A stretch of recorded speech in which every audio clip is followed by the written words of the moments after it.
That's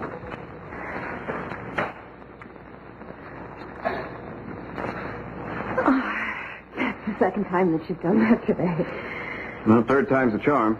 Please don't do it again, otherwise I'm going to have to deck you. You really are nervous, aren't you? Look, talking to a therapist is easy. You do all the talking, and they take all your money. I'm not so sure this is a good idea. Look, I don't blame you for being scared. Part of me wants to agree with you, tell you that you're right and to walk away, but that's a part of me that's a coward.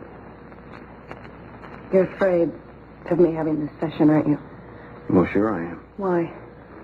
Well, because you might find out that you love me for the wrong reasons and leave. That's not even a possibility. Well, they say that alcoholism makes strange bedfellows. Not that there's anything strange about you, but there certainly is about me. I love your strangeness. And I never want to stop being your bedfellow. But this has to do with me and my past. And I've managed to stay detached from it my whole life. I think it's kind of silly to go back and deal with it now, don't you? I know how much you've overcome. It took a lot of courage. I'm not courageous because I'm leaving. But if you can't bring yourself to do it for yourself, then how about for Samantha? I mean, with her heredity, she's going to need all the help she can get. Now I know how you must have felt when I never let up on you. Miss Wainwright? Hi. Hi. I'm Dr. Blake. How are you? Hi, I'm Julie. Well, you know that, and Mason now. We've met. Mason is attending the clinic, and I'm just here because I'm here. And I was about to cancel this, but he's trying to dissuade me. And actually, it's a fine idea that I talk to you. I just thought maybe I could just have a little more time to prepare for it. Well, I can understand that, but since you're here and everything's okay, maybe we could make this just an informal session, like a visit. Oh, well, I can stay here if you like. That's okay. I can do this by myself. So you're going to do it? Yeah, I'll do it. That's my girl. Please.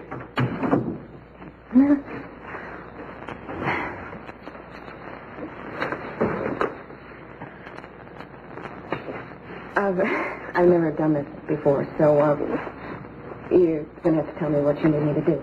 Well, what would you like me to know about you, Julia? I'm a lawyer. I have a daughter. We have a daughter, Mason and I. He's a lawyer, too, and we have a practice together.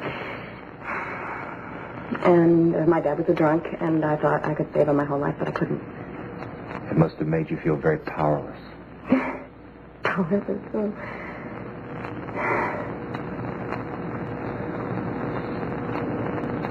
Yeah. Who wouldn't? I couldn't stop him. You know, but we gave the impression that well, we tried to keep everything under control and gave the impression that everything was under control and fine. I mean, it wasn't fine. I knew that.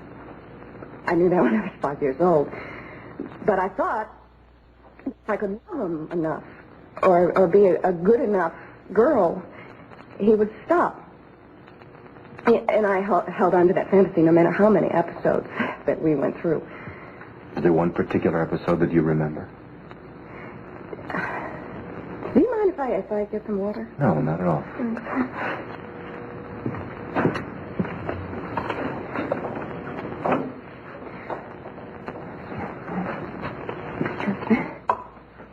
I was in a play, a high school play, and I worked really hard, and I got the lead in it.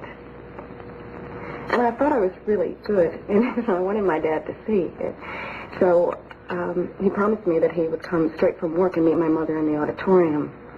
And I remember I peeked at the curtain to see if I could see him, and he wasn't in the seat that my mother had saved for him. I got that thing in my stomach. I used to get that all the time. But I just concentrated on my part. And I was doing pretty well, actually, and until about the second act. And then there was this commotion in the audience. Some man came in, and he was talking really loud, and he was crashing into people, and everyone was telling him to shut up. And the more that they did that, the more the louder he got and the angrier he got. That was my dad. And I tried to go on, but I was just paralyzed with humiliation. I mean, this was the one time I really was good in something, and everybody was staring at me. I was humiliated for myself and my mother, but most of all for him. Must have been terrible for you. Sure, it was terrible. You know, terrible things happen, and you survive it, and you get strong, and I needed to be strong because that was, my job. I was the one that held everything together in the family. I mean, Augusta, my sister, she just took off as soon as she could. She got out of the family, and my mother, my poor mother was so worn out that, I had to defend him from her. And my dad, I don't mean to make him sound like a bad guy. He's not. I mean, I had to protect him, you see, because he didn't like himself enough to take care of himself. And I had to take care of him. He didn't mean to do the things that he did. He really didn't. It's just, he couldn't help it. And if he'd take the car or something, I would have to follow him and bar when he went from bar to bar, because I was afraid that he would hurt himself and he wouldn't come home and that he would die. So, you see, that was what I did. I took care of things and I kept everything under control. And have you kept everything under control? No. No. Could you just explain one thing to me? Could you tell me why he did this and why I feel so responsible? And why I feel that it's all my fault, that all of this is my fault? Because you were a child. And children don't understand that they can't control an alcoholic parent.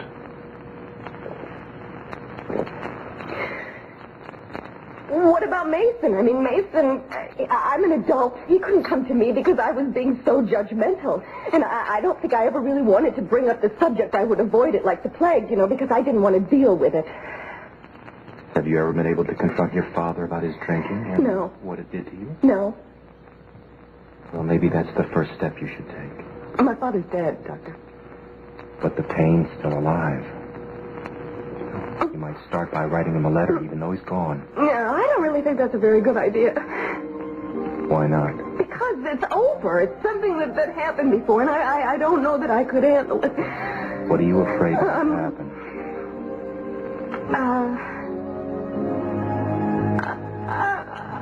I'm afraid that I'll learn to cry, and I won't be able to stop it.